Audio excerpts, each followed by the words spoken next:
오늘은 기도로 돌파하라 이런 제목으로 말씀을 선포하겠습니다.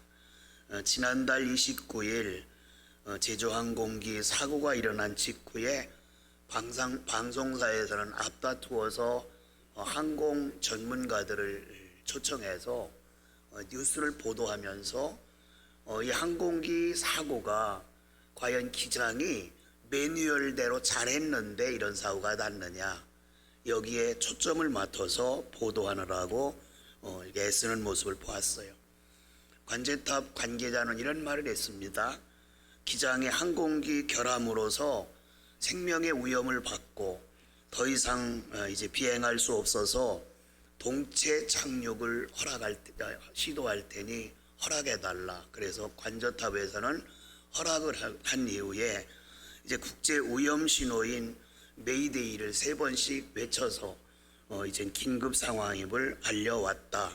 이렇게 이야기하면서 이런 정황을 볼 때 기장은 매뉴얼에 의해서 잘 했는데 어쩔 수 없는 이런 상황이 벌어진 것 같다. 이렇게 말한 바 있습니다. 자, 우리 하나님께서도 구원받은 성도에게 기도할 매뉴얼을 주셨어요. 일상적으로 평상시에 하는 기도의 매뉴얼은 데살로니가전서 5장 17절 말씀이에요. 무슨 말씀이죠? 쉬지 말고 기도하라. 쉬지 말고 기도하는 것이 우리 평상시의 삶에서 우리에게 주어진 매뉴얼이에요. 그런데 비상 상황에서 장애물이 우리 앞에 있고 또 여러 가지 비상 상황에서 매뉴얼을 하나님께서 또 제시해요. 비상 상황에서는 우리가 조목조목 기도할 수 없잖아요. 그런데 느헤미야서 2장 4절 5절 말씀에 보면 바벨론 왕 아닥사스다가 오늘 느헤미야를 이렇게 지켜보는데 느헤미야의 얼굴에 수심이 가득한 거예요.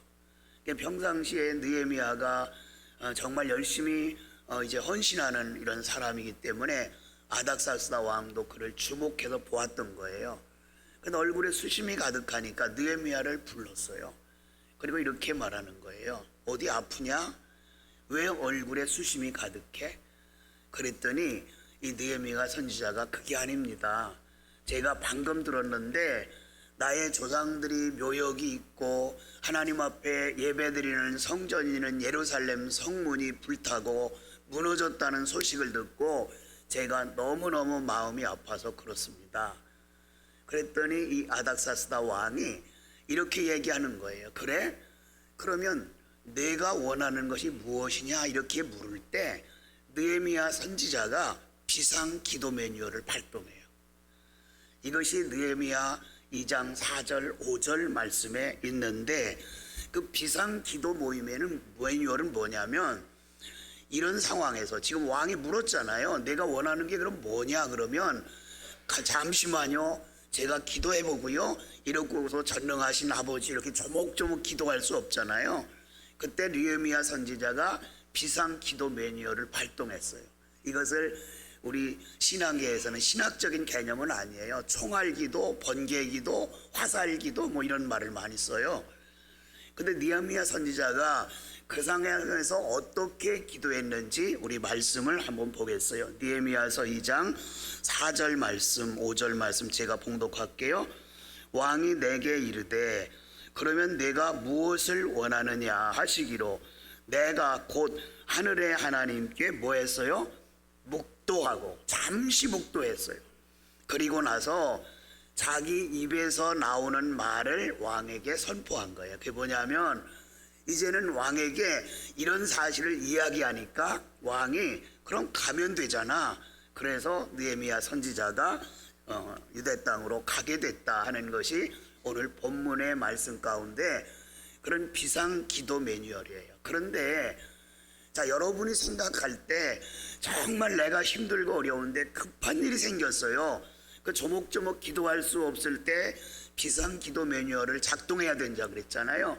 그런데 이 비상 기도 매뉴얼도요, 평상시에 늘 기도하던 사람, 기도를 쌓아놓은 사람, 이런 사람들은 비상 기도 매뉴얼을 작동할 수 있는데 기도 훈련이 되지 않은 사람은 그것도 안 돼요. 여러분 다급한 일을 당하면 기도가 될까? 잘 안 되지요. 잊어버려요. 지금 기도가 나오지 않아요. 그런데 느헤미야 선지자는 늘 기도 생활에 힘쓰던 사람이기 때문에 왕이 물을 때 갑자기 잠시 말을 하고 싶었지만 잠시 묵도하면서 하나님께 구했어요. 내 입으로 뭐라고 말하니까 아마 그랬겠지요. 그래서 하나님께서 시키는 대로 했더니 느헤미야가 보내주었어요. 느헤미야를 보내주었어요. 우리 지난 화요일 153 오로지 기도회를 무사히 마쳤습니다. 근본 기도회는 아마 독감과 싸우는 기도회가 아니었나.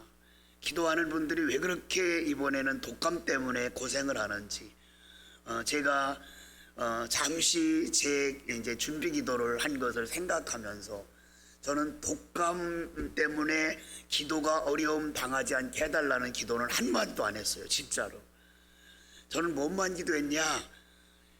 눈 오지 않기 위해서, 또 성도들 가정에 비상 상황이 발생하지 하지 않기 위해서, 그래서 기도회를 잘 이끌게 해달라고 이렇게 기도했는데 마귀가 허점을 노린 거예요. 기도하지 않은 독감, 그것 때문에 정말 이번 기도를 너무 힘들게들 하셨어요. 그 기도회가 항상 끝나면 제게 보이는 모습이 있어요. 성도들에게서 보이는 모습. 제가 이제 내 카메라 앞에 앉아가지고 교대 시간이 되면 잘 오시나 가시나 이걸 보거든요. 여러분을 관찰하기 위해서 보는 게 아니라 기도 교대가 잘 돼야 제가 잠을 자잖아요. 쪽잠이라도. 그래서 보아요. 그러면 제가 이런 생각이 들더라고요.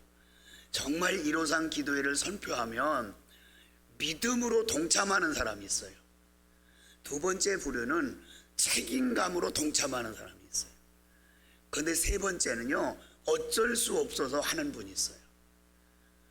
근데 안 하는 분보다는 낫죠. 어쩔 수 없이 해도.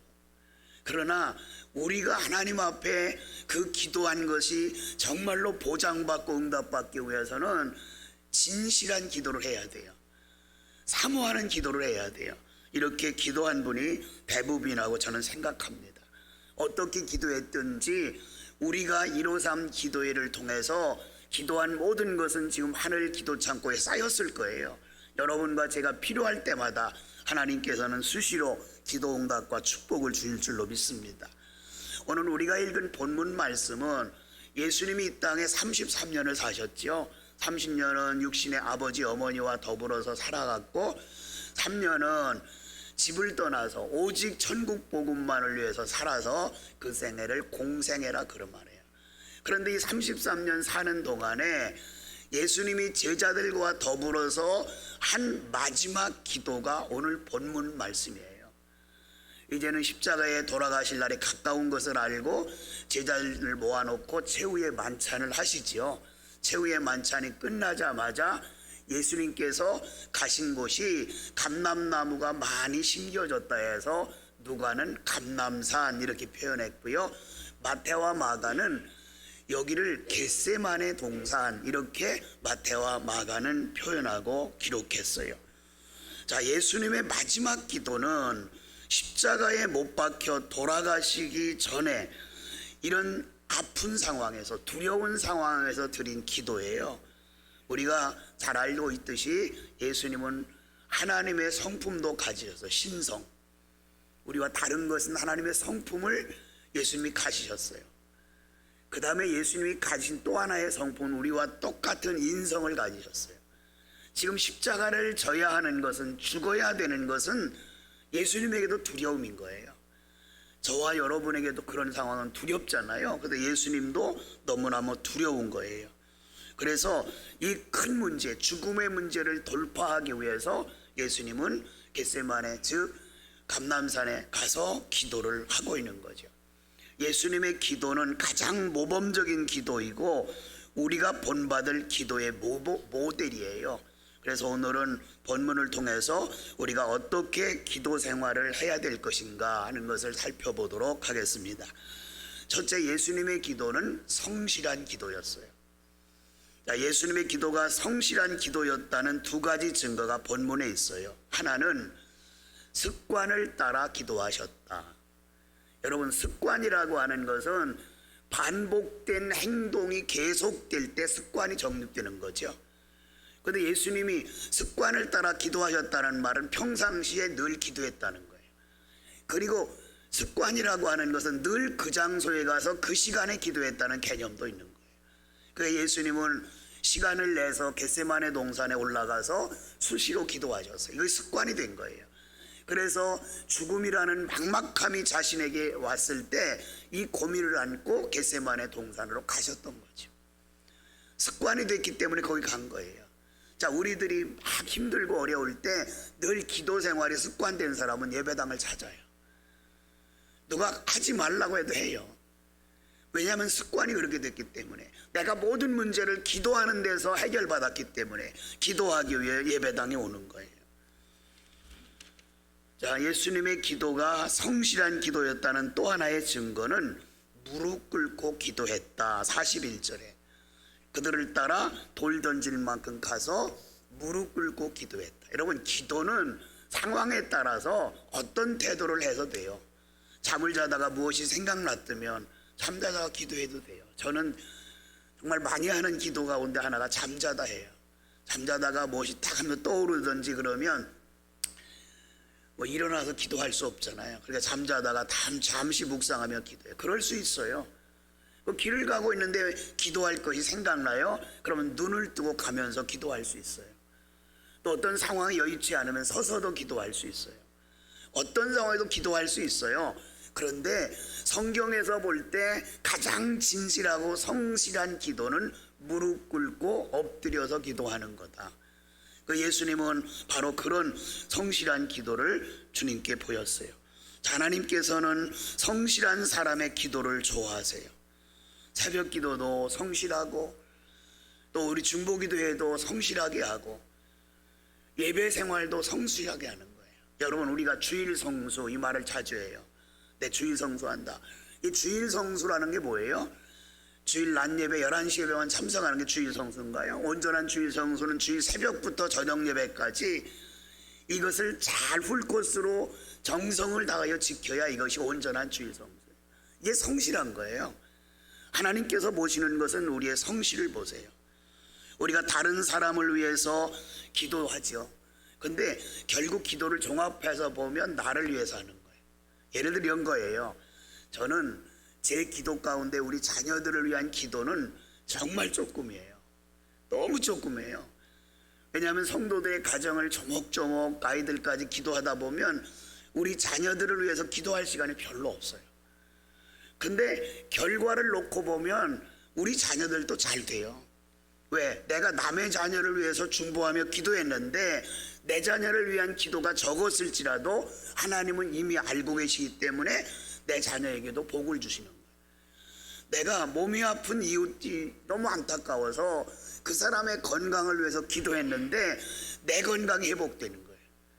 내가 사업으로 어려움을 당하는 성도가 있어서 너무 안타까워서 기도하는데 기도는 내가 내 사업, 내 일 잘 되라고 기도한 것이 아님에도 불구하고 내 일이 오히려 잘 돼요. 그러니까 중보기도도요, 결국 우리가 이웃 성도를 위해서 헌신하는 기도지만 결국 중보기도도 내 기도인 거예요. 내가 남을 위해 기도할 때 나를 하나님이 축복하시기 때문에. 근데 우리 하나님께서는 우리에게 성실하게 기도하는 것, 이것을 원하셔요. 시편 34편 17절에 보면 의인이 부르짖음에 여호와께서 들으시고 그들의 모든 환난에서 건지리로다. 여기서 말하는 의인은 하나님의 편에 선 사람, 하나님의 말씀에 순종하는 사람이 의인이에요. 그 의인의 기도를 하나님이 들으세요. 또 이어서 시편 34편 19절에 보면 의인이 고난을 많으나 여호와께서 그 고난에서 건지신다. 의인은 고난이 많아요. 신앙을 지키려면 고난이 많아요. 목사도 그래요. 신실하게 믿음을 지켜나가서 변질되지 않으려고 하면 마음적인 고통이 있어요. 왜? 다른 사람들은 변해가는데 난 안 변하려고 하니까. 이런 고통이 성도들에게 있어요. 그런데 그런 고난은 하나님이 책임져 주라는 거예요. 야고보서 5장 16절에도 의인의 간구는 역사하는 힘이 큼이라. 우리 분명히 주님께서 말씀해요. 자, 의인은 죄가 없는 사람이 아니라 그랬어요. 의인은 하나님 편에 선 자, 하나님의 말씀에 순종하는 자가 의인이라고 그랬어요. 기도는 모든 장애물을 돌파할 수 있는 능력이 있어요. 성실하게 기도 생활하시기를 주님의 이름으로 축원합니다. 두 번째로 예수님의 기도는 순종의 기도예요. 우리가 처음 기도를 시작할 때는 하나님의 뜻을 모르고 기도하잖아요. 그래서 다 내 뜻대로 기도해요. 뭐 달라고 하고 이렇게 해달라고 기도하고 막 기도해요. 근데 처음에는 그렇게 기도해요. 근데 기도가 깊어지다 보면 아 이건 아닌데 깨닫고 하나님의 뜻대로 기도하게 되는 거죠. 근데 예수님의 기도는 처음부터 죽음의 상황을 피해달라는 기도였어요. 예수님이 왜 죽음을 피하고 싶었을까요? 두려워서요. 42절 중반절을 보세요.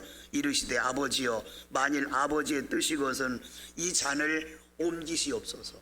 죽음을 피하게 해달라는 거예요. 이 잔이라는 것은. 예수님도 그렇게 기도했어요. 처음에 기도할 때 자기만 보인 거예요. 죽음만 보인 거예요. 두려움만 보인 거예요. 그래서 예수님이 그렇게 기도한 거예요. 나 살려주세요. 하나님 이 죽음을 피할 수 있게 해주세요. 이 잔을 내게서 옮겨주세요. 그런데 그 이어서 주시는 42절 말씀을 보세요. 그러나 내 원대로 마시옵고 아버지의 원대로 되기를 원하나이다. 기도가 바뀌죠. 처음에는 살게 해달라고 기도하더니 이제는 예수님의 기도가 바뀌어요. 내 원대로 마옵시고 아버지의 원대로 되기를 원합니다. 순종하겠다는 거예요. 어떻게 하든지 간에. 그런데 이렇게 순종하게 된 배경이 성경은 그대로 순서대로 기록된 것이 아니에요. 43절 말씀의 핵심이에요. 43절 보실까요? 43절 천사가 하늘로부터 예수께 나타나 뭘 했어요? 힘을 더하더라. 이제 자기가 살기 위해서 하나님 내 잔을 좀 옮겨주시면 안 돼요? 이렇게 기도하는데 갑자기 연약한 예수님에게 천사를 하나님께서 보내서 막 힘을 더해 주시는 거예요. 그러니까 예수님께서 돌파할 힘이 생긴 거예요. 그래서 기도가 바뀌어요. 내 원대로 마옵시고 아버지의 원대로 되기를 원합니다. 이렇게 예수님의 기도가 바뀌죠. 여러분 우리가 새벽마다 아니면 저녁마다 기도해도 대부분의 우리 기도를 분석하면 달라는 기도가 너무 많아요. 그렇죠? 달라는 기도가 너무 많아요. 이 달라는 기도는 변화되고 성숙되면 이 달라는 기도가 자꾸 줄어들어요. 이제는 누구를 위해서, 남을 위해서, 하나님의 영광을 위해서 이렇게 기도가 바뀌죠. 여러분은 달라는 기도보다 하나님의 영광된 이런 기도를 너무 많이 할 수 있는 이런 믿음의 성도가 되기를 바랍니다. 그리고 하나님께서 깨달음을 주실 때 그 말씀에 순종할 수 있는 이런 기도자가 되기를 바랍니다. 세 번째는 예수님의 기도는 간절한 기도였어요. 근데 여러분 기도 생활을 하다 보면 간절한 기도는 순식간에 처음부터 되지 않아요. 자, 우리가 기도할 때 맨 처음에 어떤 기도를 해요? 회개 기도하잖아요. 그죠? 회개 기도해요. 하나님과 나 사이에 가로막힌 것을 이제는 터야 되니까 먼저 내 죄를 하나님 앞에 회개해요. 두 번째 단계에 가서 이제 감사하지요. 기도하게 하신 하나님, 하나님을 만날 수 있게 역사하신 하나님께 감사해요. 세 번째 단계에 들어가면 이제 간구하잖아요. 내가 필요한 것을 하나님께 달라고 그래요. 이게 간구의 기도예요. 근데 이 간구가 점점 기도가 깊어지기 시작하면서 간절한 기도로 바뀌는 거예요. 근데 우리의 기도가 간절한 단계에 이르지 않으면 그 기도는 응답받기가 정말 힘들어요. 이 간절함이 있다는 것은 진실함이 있고 순종함이 있고 그 다음에 절실함이 있다는 거죠. 그래서 간절한 기도를 드렸던 것을 볼 수가 있어요. 45절 말씀 보세요. 예수께서 기도를 해요 하면서 그 기도가 어떻게 됐어요? 깊어진 이유가 뭐예요? 힘쓰고 애써 더욱 간절히 기도하니. 얼마나 기도했어요? 땀방울이 뚝뚝 떨어지는데 그 땀방울이 뚝뚝 떨어지는 것이 마치 핏방울이 떨어지듯한 그런 땀방울이 떨어졌다는 거예요. 그러니 간절한 기도가 있었던 거예요. 그런데 여러분 이럴 수밖에 없는 것이 내가 지금 죽냐 사느냐 이런 상황이잖아요. 지금 예수님이 죽어야 되느냐 살아야 되느냐, 나는 살고 싶은데 하나님은 죽으라고 그래. 그러니까 그 기도를 할 때 간절히 기도했던 것을 볼 수가 있어요. 예수님의 기도는 이렇게 힘 있는 기도였어요. 죽음의 문제인지 어떤 기도인지 어떤 이유인지 잘 모르겠지만 예수님께서 이런 간절한 기도를 드렸어요. 그런데 저는 예수님의 이 기도를 통해서 이런 생각을 해봤어요. 왜 예수님이 그렇게 기도했을까? 하나님의 뜻을 그가 몰랐을까요? 알았어요. 처음부터 이 땅에 오신 목적도 대속의 죽으심을 죽으려고 이 땅에 오셨는데 왜 죽음 앞에서 예수님이 하나님 앞에 그렇게 기도했을까? 제가 이게 깨달음이에요. 이거는 하나님의 뜻을 알아요. 하나님의 뜻이 뭐라 그랬죠? 죄인을 위해서 십자가에 대신 죽는 것이 하나님의 뜻이에요. 이걸 예수님 알고 계셨어요. 그런데 겟세마네 동산에서 왜 그렇게 간절히 기도했을까요? 제가 깨달은 바는 이거예요. 하나님의 뜻에 온전히 순종할 수 있을까 하는 염려 속에서. 죽음 앞에서 사람은 달라질 수 있잖아요. 태도가 변할 수 있잖아요. 그래서 그런 태도가 변하지 않게 해달라고, 하나님의 뜻에 온전히 부합될 수 있도록 함께 해달라고 예수님이 간절한 기도를 드렸다, 이렇게 생각이 듭니다. 살고자 하는 욕망은 누구에게나 있어요. 예수님도 그런 욕망이 있었던 거예요. 그렇지만 그 욕망 때문에 하나님의 뜻을 저버리는 일이 없도록 예수님이 간절히 기도했던 거죠. 우리의 삶의 여정은 편안하지만은 않아요. 때로는 장애물이 있고 해결할 수 없는 여러 가지 어려움이 가로놓여 때가 있어요. 그런데 그것을 극복하기 위해서는 내 의지만 가지고 안 돼요. 근데 기도는 가능해요. 기도로는 다 돌파할 수 있어요. 내가 힘들고 어려울 때 하나님 앞에 간절히 기도하면 기도에는 엄청난 능력이 내포되어 있기 때문에 기도면 다 돼요. 여러분의 어떤 장애물이 돌파할 수 있는 능력이 기도에 있다는 것을 알고 저절로 이 능력이 주어지는 것이 아니에요. 머리로 기도해야지 안다고 주어지는 것이 아니에요. 기도는 실천해야 돼요. 실천해야 돼요. 우리가 몰라서 기도 못하는 사람 없어요. 몰라서 기도 못하는 분 있어요? 알고 있잖아요. 기도해야 된다는 걸 알잖아요. 그런데도 안 돼. 왜? 마귀에게 늘 속고 있는 거예요. 기도하지 않아도 돼. 목사가 물어보건랑 엊그저께 피곤해서 그랬다고 그래. 이렇게. 그 마귀의 그 꼬임에 여러분 놀아나서는 안 돼요. 기도하기 싫을 때가 기도할 때예요. 왜 아멘 안 하세요? 기도하기 싫을 때가 기도해야 될 때라니까요. 왜? 기도하기 싫도록 마귀가 역사하는 거예요. 지금 그때는 내가 정신 바짝 차려야 돼요. 그리고 기도해야 돼요. 그 기도의 기회를 놓치면 내 앞날에 힘든 일이 자꾸 쌓이는 거예요. 힘든 일이 쌓여요. 그것을 허물고 가고 허물고 가야 되는데 놓아두면 자꾸 쌓이니까 앞으로는 극복할 수 없게 되는 거예요. 그것을 쌓이지 않기 위해서, 문제가 쌓이지 않기 위해서 주님이 하신 말씀이 쉬지 말고 기도하라. 쉬지 말고 기도하라. 우리 주님 그렇게 말씀하세요. 쉬지 말고 기도하라.